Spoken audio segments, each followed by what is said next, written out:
Welcome to SaaS That App, Building B2B Web Applications, the podcast where we share real-world stories, practical advice, and tech insights for those building or thinking about starting a tech-enabled business. I'm your co-host, Aaron Marchbanks. And I'm Justin Edwards. Each week we bring you the stories, strategies, and insights you need to build your SaaS or tech-enabled business smarter, not harder. Let's dive right in.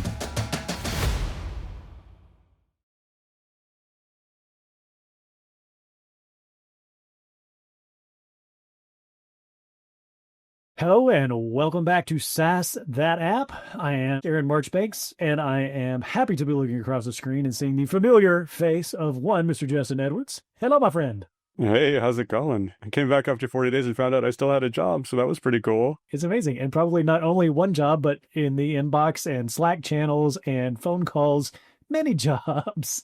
Let's just say I'll be working more than 40 hours a week for the next few weeks. It's the pay for it on the other side, right? Yeah, but it's so worth it, man. So worth it. Coming back rejuvenated and just feeling good. That's fantastic. Well, I mean, I would say lessons learned on the being gone for that long, but strangely enough, I think we got something that's appropriate for today. Yeah, in keeping with the fact that I've been gone for a long time, today we're doing something a little bit different. We're doing a look back at some previous guests who've been on. We've picked out some particular clips that we think are pretty awesome that we want to highlight and bring to you. First up in the hopper, we've got Brett Calhoun. Next in line, we're going to hear from Tom Buchok. And finally, to close us out, we've got Joe Kowalski. So Brett has got a VC angle, the VC background coming from Missouri. And he's going to tell us a little bit about how he assesses leaders and founders and kind of what his criteria are for making a VC investment. So here he is. Driving force was that I really enjoyed the investing side and supporting lots of entrepreneurs and, maybe the more stability around you have multiple companies doing well and multiple companies doing bad versus just one company doing really bad and then really good.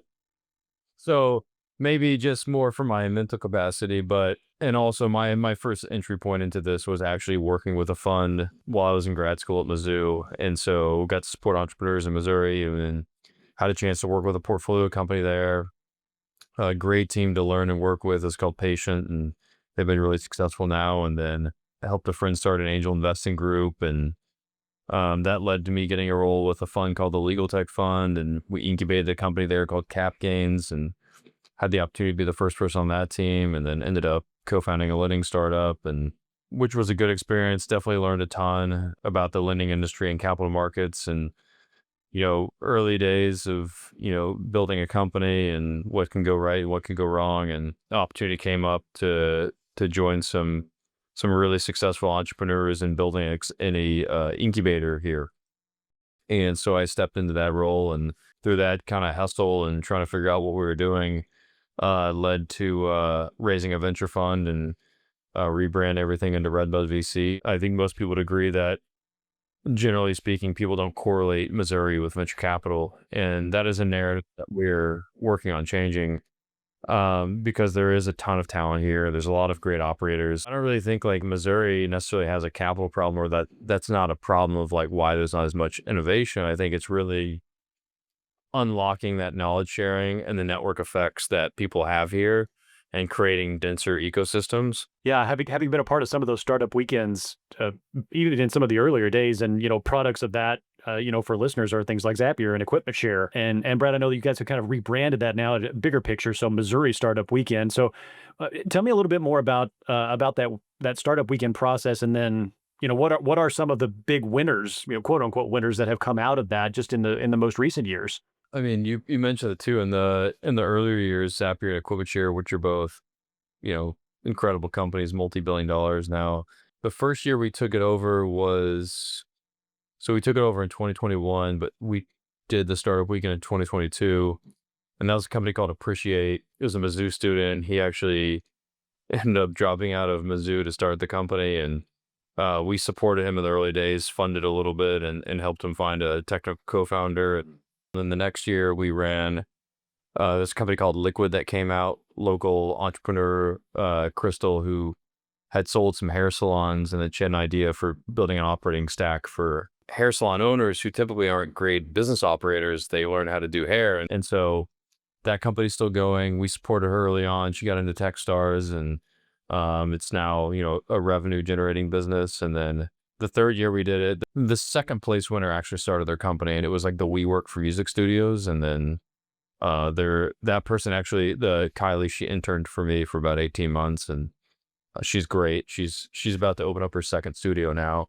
And then this year was a company called Focus, and it was two attorneys that I had met, and they had a phenomenal idea that a lot of people in their industry were begging them to build. Startup Week has been great. So you spoke a little bit earlier about kind of it's about the people or about the talent, the folks you're putting on your team, and you make a lot of decisions about who to work with and what to fund. It sounds like based off of who the people are. So what are the kinds of things that you look for with a founder or someone you're looking to work with or fund? Are there characteristics? Is it just track record? It sounds like you listed a lot of people with different levels of experience coming out of the startup weekend. Yeah, I mean, track record pedigree is a pretty easy data point. I think a lot of the folks that we're supporting, we certainly have pedigree in the portfolio, but a lot of people haven't quite had that pedigree. Maybe they didn't go to an Ivy League school or didn't work in big tech or haven't exited a company yet.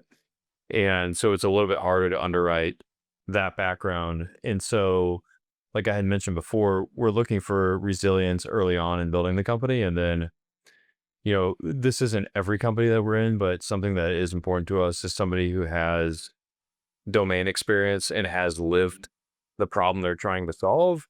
And because of that, they've probably developed some unique insight or wedge into the market that unlocks a much bigger opportunity. And so that would be a trend in our portfolio, is somebody with that background. And oftentimes, say, for example, construction, if you spent, 1 or 2 decades in that industry, you probably have no idea how to raise venture money or have never navigated the whole game of trying to, create FOMO and whatever it is that you have to do to raise funding, or, hiring your first engineer and managing your first product and how to, do customer discovery. So there is a slight opportunity to provide some support there and figure out how to build those companies. And then having technical skills on the team is obviously important. We're not looking for, someone who is necessarily hiring somebody else to build the product that they're building, that they're supposed to be, staying up late at night or waking up early in the morning, that they can't sleep to think about, that they're paranoid and obsessed with. And so we make sure that they have the right skill sets on the team, technical skills, being able to articulate super well with hiring talent, selling to customers or fundraising. So that's a little bit of it. I mean, we're, like I said, we're playing the power law. We're not investing in people who aren't doing this unless they're trying to create generational wealth. So yeah, that was Brett. We're really glad to have him on the show. What we got coming up next is a little section from Tom Buchok, who's going to talk a little bit about his story with mail charts, kind of the difference between consulting and SaaS businesses, which a lot of us have a lot of different experiences with and are not necessarily opposites to one another, but complement each other a lot. So he's going to talk a little bit about that. And he's going to take also a look at how he covers his take on product-led growth, which is going to be very interesting. Here is Tom. What was the kind of impetus for mail charts? Had you run into stuff in your career or a problem that you were trying to solve, or did someone kind of lay this problem at your feet and you got to work through a solution? It remains a really cool, best described as a writer's retreat for programmers in New York City. It's called the Recurse Center, and they give programmers of all levels and all experiences between 6 and 12 weeks of time to explore what's interesting to them. I was involved in that program. At the time, it was called Hacker School, and at Hacker School, my co-founder Carl said, we were working on some stuff, and we both kind of said, wouldn't it be cool if there was a Wayback Machine for emails? And I found some packages that let us spin up an SMTP server and start to stuff and then parse out, SMTP messages into JSON. And we said, well, let's sign up for some brands' emails and see if we can store them. And that was really the main thing, is a Wayback Machine for emails. And then from there, we received those emails. It kind of worked. And then we kind of more matured that business or that platform. And then said, will somebody pay for it? And then kind of continued that. Let's try and see how it works. Starting our company kind of within the walls of Hacker School, one of their core ethos is never graduate. And what they mean by that is always be learning, always be tinkering, always be exploring. And we carried that with us throughout on the technical side of the business. And we were open to, hey, let's see if this works. Let's explore. Let's push the boundaries. And so that was really kind of how the business started rolling. It feels really slow. I mean, relative to consulting, and I don't know how much of the listeners may have a contractor or a consulting piece of it where you're getting client work. There's a big rush as you renew, earn new business, ship a new project. That is hard to compare with some of the slow burn. The former CEO of Constant Contact, Gail, I forget her last name, Goodman, maybe, had the comment of the long, slow ramp of SaaS death. And we loved that because it was so much slower to grow your business at these like small MRR numbers, $99, $150, $39. And you don't get a real rush from it, so to speak, in a way that kind of chasing that hamster wheel of consulting. You might have a big year, but then you got to kind of wind up and do it again. So I think for many of us that start businesses, that resonates, and that can be a compelling force to say, let's see if this works. Wouldn't it be great?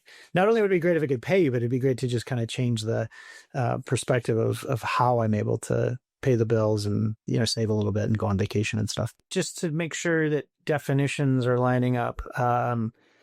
Product-led growth for us meant that we were able to get users to come inbound, and then the product itself would convert users to customers. For us, it was a freemium model where there was a free tier, and then you would get blocked functionally from doing the paid feature or the paid part of the application. And so assuming that definition works for PLG, we made a really conscious effort to be a PLG company. Part of it was personal. We really believed in the pathway, the slower growth pathway of PLG. If we have a sales team that is pushing deals, which is great, revenue is great, we may find that we have to manage to make sure what's sold is compatible with what's built. So for us, PLG represented an opportunity for us to be really good at product in such a way that people could upgrade from it. They could try it indefinitely through the freemium and really reduce our reliance on needing a lot of support. We started this chat talking about like how you hitting those levels of business growth. And for us, kind of the early days, there was a lot of hand-holding, and there was a lot of what I think we would call like selling or customization in the contract. And later I would have called an enterprise deal. Anything that's on paper that I have to actually send an invoice and then deposit a check, to me was something I learned over time that I didn't want to do. We would do annual planning. We would look at the bigger contracts, the non kind of MRR businesses or the non-self-service business. And I think for us, our experience was like, what if we could just replace this income with more small ongoing business? And that happened naturally over time. I think that experience was a little bit of like, there's some scars, and just like, I don't want to emotional scars. Like, I just don't want to have these conversations anymore. We realized with our kind of self-service credit card business that was a much stronger piece of business. And we got to the point where even some of our larger accounts that we were able to just tell them we weren't going to renew. Why would we do that? Well, most of our team, Aaron, like, the important detail is I said I would handle the enterprise stuff. So that means everyone else, a half dozen people, is only focusing on our self-service business. And so when we turned down some clients, we were able to grow the business in quick time because the team was focused on it and there was no distractions. Even though there was revenue attached to it, positive revenue, there was negative distraction. And when we put our effort towards the things that we wanted to do, the business really improved. Awesome. Great views from Tom there.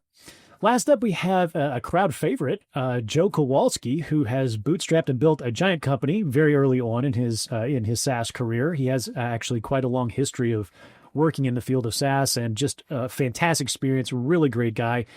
He's going to talk a little bit about some of his mistakes, learnings that he has made over the years, kind of how he has built expansion revenue in the context of his service SaaS. So let's hear a little bit from Joe. I made two huge mistakes. I want to make sure I communicate to the people listening here. The first one is I wasn't smart enough of a business person at the time to really thoughtfully select my vertical market. I got in because I knew what SaaS was going to be, right? It didn't even have a name at the time. Nobody was doing online business management, online typical, what we see today and take for granted. Nobody was doing that then. And at a family reunion, one of the elders kind of knew a lot about the carpet cleaning industry. And we just got to talking, and I was like, there it is. I could be incognito for a couple of years, figure out how to make this work, and then open up to all services, not understanding that the better play is always a straight vertical approach and really growing that base out. And I chose the wrong industry. My nearest competitor, Service Titan, you may know about them because they're like a $4 billion company now. They're pre-IPO, and they got started 5 years after I did. The difference? They selected HVAC first, and they didn't have a better product. I have a far superior product. We were far leaner. We ran better. We had the infrastructure. My customer's average invoice is $250. Their customer's average invoice, $7,500. And so they could charge $1,200 a month for what I was charging her for $45 a month. In the total addressable market, there's only 25,000 carpet cleaners in the United States. When I sold in 2 years ago, I had like 40%, 35% of the market, of the addressable market when you really break it down, because only 35% of carpet cleaners were on a CRM 20 years later. They were all online at that point, but it had only gone up 10 bips in flipping 20 years, right? And they couldn't afford anymore. Their invoices didn't really go up in that 20 years, right? Because it's a fairly inexpensive service, right? And it's low tech. It's easy to get into. And so lots of pressures to keep the costs low. And so, yeah, bad decision. I mean, I sold for 8 figures, so I'm not whining. But yeah, I am whining because it wasn't $4 billion, which I could have easily done if I had just been smart enough at the time to pick the right vertical. The other one was pricing, right? I wanted to charge us just a little over cost, which was stupid considering I didn't get funded, right? I bootstrapped. And I really neutered myself for growth. I could have used that additional capital as fuel to grow and invest literally. The other thing I did was I grandfathered any price change we made, and we only made 3 in those 20 years. 2 of them, everyone was grandfathered who was already on the system. So when we did our 3rd price increase a year before I sold, we had customers that were still on our 2003 pricing. They saw a 300% increase in their monthly. Now, how much did I lose, right? I was terrified, always terrified to raise prices, always terrified to raise it too much, always terrified to lose clients. Nearest I can figure, because we had a really good churn, we lost, as near as I can figure, 2% from that increase over the course of the next 12 months. So we had 3 buckets, and I didn't do user pricing until a year before we sold. One model I did have, though, is we scaled per truck, right? The way that carpet cleaners make their money is they send a truck out. And so it didn't matter to me if they were a 1-man crew or a 2-man crew, right? As far as my scaling opportunity. And so we did that for a while. But I tell you, I mentioned the pivot at year 4, which actually got us to profitability, which was revenue expansion in a different way. Because I realized one of the things that made them stay was a good marketing engine. within their CRM tool. And the number one tool for marketing for carpet cleaners to build repeat business, which was the bread and butter of this carpet cleaning industry, was very SaaS-like in that way, was reminders, mailing reminders. And so I was always saying, look, click these buttons and spread out your labels. And then one day it occurred to me, yeah, I have their freaking data. I could do the mailing for them. So I ran down to Best Buy and I bought these 2 inline printers, $100 a piece. And I bought these pre-printed cards from Office Depot. We put them on the network as cha-ching 1 and cha-ching 2. Because every time the card come off, I'd go, cha-ching. Because we were making 60% margin on those cards. And suddenly, our monthly sales volume doubled. People were signing up because of this additional service, in addition to the additional revenue that it was bringing us. And so that was a big turning point for us. That's amazing. Yeah, you got the captured audience right there already. Or a new hook And into, the data. into a new one. Yeah, and the data. Right? They didn't have to do anything except go approve. And then I'd print the cards. We'd put them in an envelope. I had a team stuffing and stamping them of part-time college kids. And we made 1/3 of our revenue when I sold it through that mail program. Thanks again to Joe Kowalski for coming on and sharing his wisdom. He's got a really, really cool story, and just having someone be so candid about the mistakes they made and looking at big differences in final valuations based off of little things from past ignorance is it's just really cool to hear, and really cool he has that kind of clarity and ability to self-inspect. So huge thanks to Brett Calhoun, Tom Buchok, and Joe Kowalski. All awesome podcast guests. All of their episodes will be linked down below if you want to see any of them. So please check them out. The full episodes on each one of those is absolutely worth watching and listening to. And go ahead and bang the subscribe button and send us a message. We'd love to hear from you. And yeah, thanks for staying along with us on SaaS That App. Cheers. Thanks for cruising along with us on SaaS That App. We hope you grabbed some insights that were inspiring, actionable, or at least entertaining. If you enjoyed the show, don't forget to subscribe and leave a review. Until next time, keep building, keep growing, and keep those apps sassy.